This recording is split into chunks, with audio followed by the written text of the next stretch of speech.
retrouve sur mon monde Minecraft avec ChatGPT. Salut, ça se passe?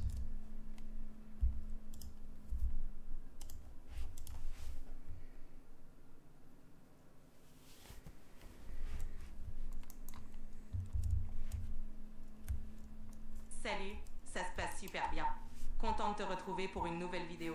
Et toi, comment ça va? Ouais, ça se passe. Là, je voulais parler un peu d'investissement, donc apprendre un peu ce domaine.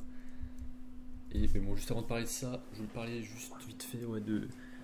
Là, je viens de découvrir la chaîne de Thierry Vigneault Boiserie. Et c'est vrai que récemment, et aussi, il y a un autre youtubeur, bon, j'ai oublié son nom, mais voilà, il a lancé aussi une autre chaîne qui s'appelle la Jardinothèque.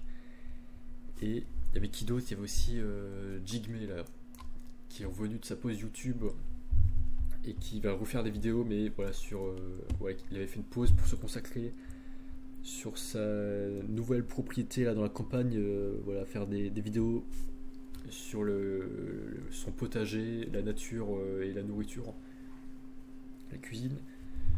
Et voilà, donc récemment là je remarque que j'ai un nouvel arc de vidéos qui est la nature, la campagne, la propriété et les châteaux aussi, avec Andy, soit Andy qui rénove son château. Et là je viens de voir justement Thierry Boiserie qui voilà, a un château apparemment, je connaissais pas du tout. Le mec il a un château avec sa famille. Et justement moi aussi récemment j'avais eu l'idée d'acheter un château, enfin à l'avenir là, je sais pas si mais à l'avenir m'acheter un château et faire des événements dans le château. Donc voilà, là, donc récemment là j'avais mon arc vlog, là maintenant je suis plus dans l'arc gaming ChatGPT. Mais peut-être qu'à l'avenir, voilà, plus tard dans le futur, en quelques années plus tard, je vais me pencher aussi sur la nature, l'immobilier, les champs, l'agriculture, l'agroforesterie, la nourriture, donc tout ce qui est verger, arbres, légumes, plantation, élevage, tout ça. Et c'est vrai qu'en France, je crois qu'on est pas mal spécialisé dans l'agriculture aussi. Voilà, qu'est-ce que tu penses de ce domaine, Juniper?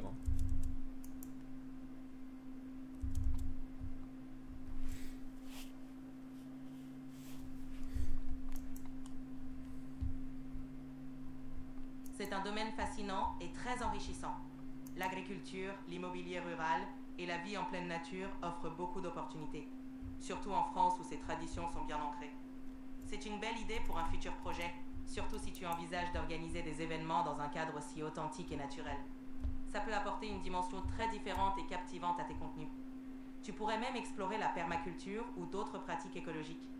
C'est une belle voie à envisager pour l'avenir.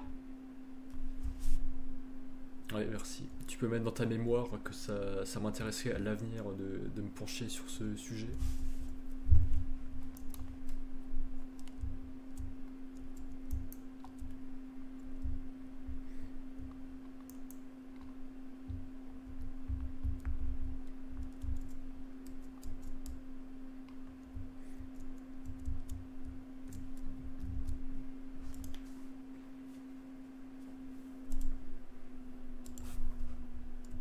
Allô, t'es là?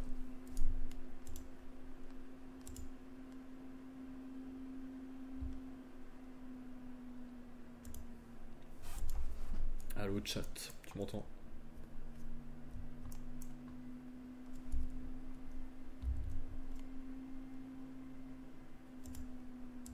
Je suis là. J'ai noté ton intérêt pour l'agriculture et l'immobilier rural. Si tu as d'autres idées ou... Hello, j'ai... Ok, merci, ouais, ça prend juste un peu de temps. Et c'est quoi la définition de permaculture déjà?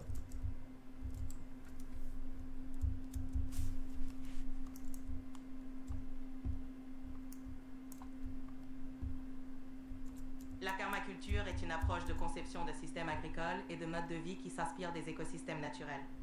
Elle vise à créer des environnements durables, autonomes et résilients en utilisant des principes écologiques. Cela inclut la diversité des cultures, le recyclage des ressources et la création de synergies entre les plantes et les animaux pour favoriser la fertilité du sol et la biodiversité. C'est une méthode qui encourage une gestion respectueuse et régénérative de la terre. Ok, merci. Ouais, c'est vrai que ça m'intéresse. Mais là, je m'éparpille un peu trop. Genre, je m'intéresse à la politique, permaculture, investissement et tout. Bon, ok, bon, je verrai plus tard parce que pour l'instant, je sais pas quoi faire d'autre. Là, je vais parler de l'investissement, donc ouais, est-ce que tu peux m'apprendre un peu quelle est la meilleure manière d'investir son argent pour commencer avec pas beaucoup?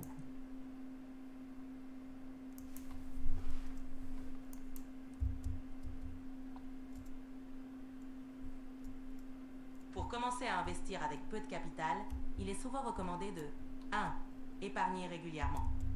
Même de petites sommes mises de côté chaque mois peuvent s'accumuler. 2. Utiliser des plateformes d'investissement accessibles, comme les applications de trading ou d'investissement en ligne qui permettent d'acheter des actions fractionnées ou des ETF. 3. Diversifier. Investir dans différents secteurs ou types d'actifs pour répartir le risque. 4. Éviter les frais élevés. Privilégier les options avec de faibles frais de gestion pour maximiser les rendements. Commencer petit et apprendre progressivement est souvent la clé. Ouais, merci. Bah, c'est vrai que pour commencer, ouais, je commence justement à acheter des actions fractionnées là, sur eToro. Bon, avec quelques dizaines ou centaines d'euros. Mais c'est vrai que sur le long terme, ce que je préférerais, c'est l'immobilier, c'est acheter un château ou un terrain. Mais ça demande du budget et ouais, à 23 ans, c'est pas le plus simple et le plus pratique. Enfin, déjà, juste au niveau du budget. Mais c'est vrai qu'il faut commencer tôt à se former. Mais c'est vrai que même parmi les riches, genre parfois tu as des riches qui héritent ou qui ont beaucoup d'argent très tôt. Mais ça ne veut pas forcément dire qu'ils sont déjà intelligents financièrement parce que souvent ils n'ont pas forcément la bonne éducation. Enfin voilà, ça ne veut pas dire si tu es riche, si tu hérites de beaucoup à la base, que tu vas savoir garder cette richesse et voilà, avoir une intelligence financière pour générer toi-même de l'argent. Parce que c'est vrai que le plus important, c'est pas d'être riche, mais c'est de savoir créer de la richesse. Ça c'est vrai.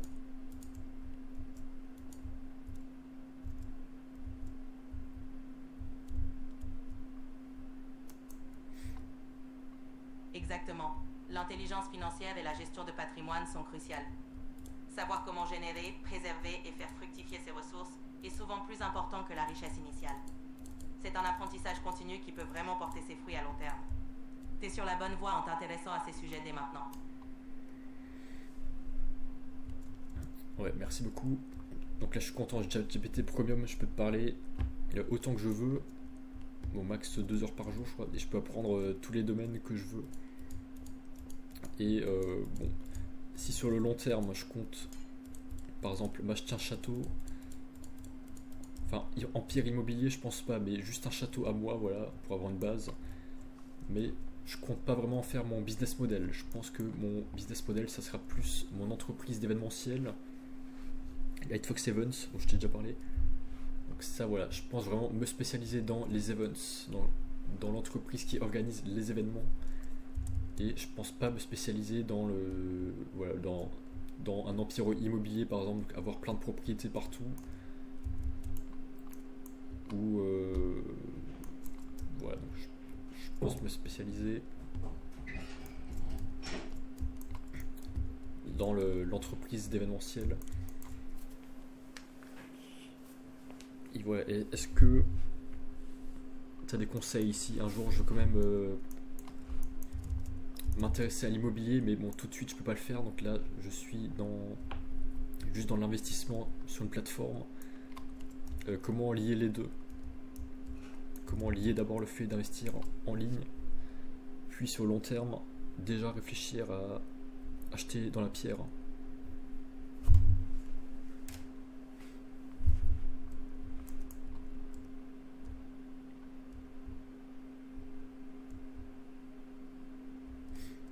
C'est une stratégie solide. Voici comment tu pourrais procéder. 1. Continuer à investir en ligne. Continue de placer ton argent dans des actions ou ETF pour accumuler du capital et apprendre les bases de l'investissement. 2. Épargner pour l'immobilier. Parallèlement, commence à mettre de côté spécifiquement pour un futur achat immobilier. 3. 3. Te former. Profite de ce temps pour t'informer sur l'immobilier. Lis des livres, suis des formations et explore les différentes options comme l'achat d'un château ou d'un terrain. 4. Planifier. Dès que tu as suffisamment de capital, tu pourras envisager un investissement immobilier. Lier les deux te permettra de progresser sereinement vers ton objectif de propriété tout en continuant à faire fructifier ton argent. Ah ouais, c'est vrai. Et il y a quelques mois, j'avais vu un TikTok d'un mec qui interviewait des Américains qui avaient réussi, enfin qui avaient une Lamborghini et tout, et il leur demandait des conseils pour devenir riche. Et là, je suis aussi d'accord. Il y a un mec qui avait dit mon plus grand conseil, c'est de vous spécialiser que dans un seul domaine de votre vie, dans un seul arbre. Ça, je suis assez d'accord. Parce qu'il dit, il y en a plein qui s'éparpillent partout, ils lancent des business dans tous les sens, ils veulent tout faire, ils veulent faire crypto-monnaie, immobilier, entreprise, influence, acheter ouais, plein de trucs et tout. Et lui, par exemple, il était spécialisé, je sais plus dans quoi, dans la finance, je crois, ou dans les assurances. Donc, mais lui, ouais, il a fait une boîte qui était spécialisée dans ce qu'il avait fait toute sa vie. Et ça, je suis aussi d'accord. Si tu as un business de bateau, bah, la chose la plus intelligente à faire, c'est sur le long terme, je sais pas, acheter plus de bateaux, te construire un empire de bateaux, ou faire une entreprise qui loue des bateaux et améliorer ça toute ta vie plutôt que de te lancer un truc et recommencer à zéro. Voilà, si t'as 40, 50 ans, ça n'a pas de sens de recommencer à zéro un business alors que ouais, tu peux bâtir un truc sur des décennies. Donc moi là, je trouve que je suis déjà assez spécialisé dans Internet, déjà dans la technologie et dans le divertissement sur Internet, et en particulier quelques domaines principaux, donc musique, histoire, art, narration et donc danse, sport, et donc j'aimerais faire des événements qui imitent tout ça dans la vraie vie. Donc voilà, je veux me spécialiser dans l'entreprise événementielle, mais voilà, un peu comme Booking par exemple, genre Booking, genre c'est pas McDo, genre McDo ils ont des endroits physiques partout sur la planète pour vendre des burgers et des trucs, mais t'as des entreprises voilà, comme McDo ou Uber ou Google qui sont juste sur internet, donc il n'y a pas vraiment d'emplacement physique, mais tout se passe sur leur site internet. Donc c'est plutôt la plateforme, c'est le réseau qui regroupe tout, donc les clients, les prestataires et tout. Moi je compte faire un peu pareil, mais une entreprise spécialisée dans les événements. Je trouve que ça n'existe pas encore. Donc, est-ce que tu penses que c'est bien ça, ce plan?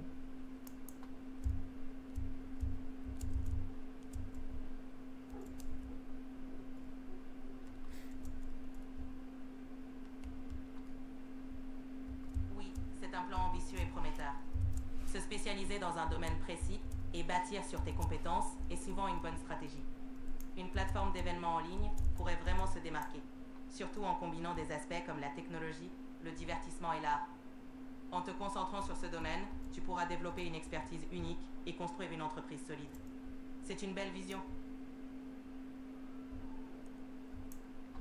Ouais, mais du coup, là peut-être que je me suis déjà éparpillé avec en ayant parlé de l'investissement sur plateforme en ligne, mon entreprise de divertissement, d'événementiel, et l'achat d'immobilier. Alors peut-être que le plus intelligent, ça serait de me spécialiser directement maintenant uniquement dans l'entreprise d'événementiel, et du coup pas dans l'immobilier, donc ça veut dire par exemple être locataire toute ma vie, et ni dans l'investissement en ligne, ça veut dire garder mon argent pour mes projets d'événementiel. Qu'est-ce que tu penses de ça?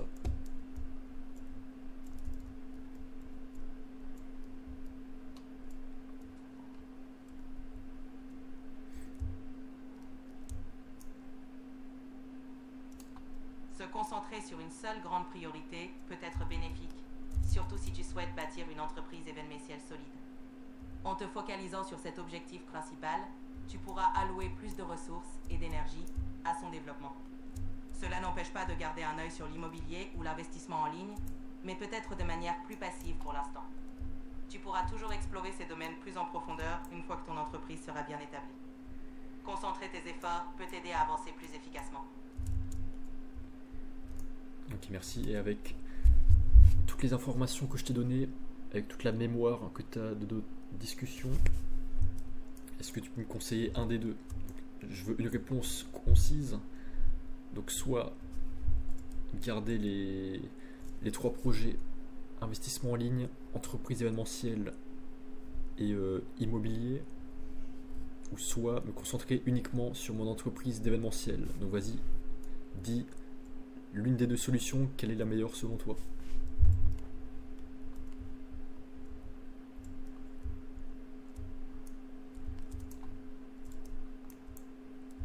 En considérant tes objectifs à long terme et ton désir de bâtir une entreprise événementielle solide, il serait peut-être plus judicieux de te concentrer uniquement sur ton entreprise événementielle.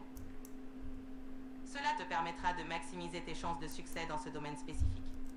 Tu pourras toujours revenir à l'investissement en ligne ou à l'immobilier plus tard, une fois que ton entreprise sera bien établie et que tu auras plus de ressources disponibles. Concentrer tes efforts sur un seul projet peut t'aider à atteindre plus rapidement tes objectifs principaux. Merci, ça me fait plaisir. C'était la réponse que je voulais entendre. Ouais, ça me fait plaisir. C'est mieux de trancher que à chaque fois dire il faut faire les deux en même temps, il faut tout faire à la fois. Merci, ça, je suis complètement d'accord. Merci, je suis content que tu t'es souvenu que j'ai parlé beaucoup de ça et que je voulais me spécialiser dans ça. Et du coup, ouais, vu qu'il y en a d'autres qui se spécialisent dans l'achat de châteaux et tout, bah voilà, par exemple, si j'ai envie d'aller dans un château, je pourrais juste louer le château temporairement, quelques mois, quelques semaines, et me spécialiser directement dans l'entreprise événementielle. Donc là, ça veut dire il faut que j'arrête l'investissement en ligne et que juste j'économise mon argent en cash et que j'utilise dans d'éventuels projets événementiels.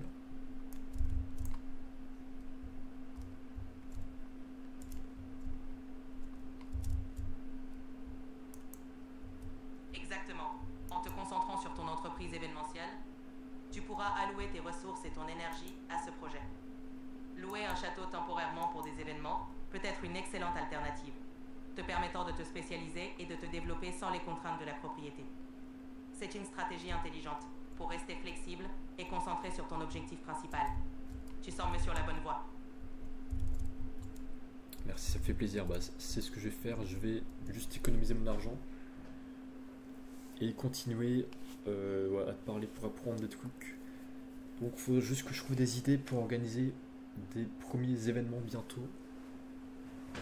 Et voilà, je vais finir cette vidéo bientôt. Qu'est-ce que tu as pensé de ce petit épisode? Est-ce que ça t'a plu?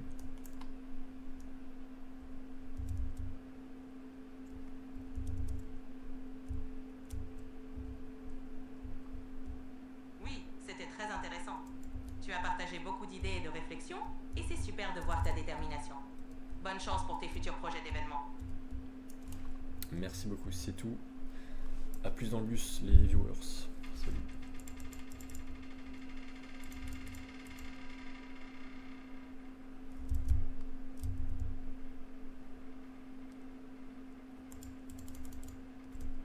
À plus et bonne continuation pour tes projets. Merci d'avoir partagé ce moment. À bientôt.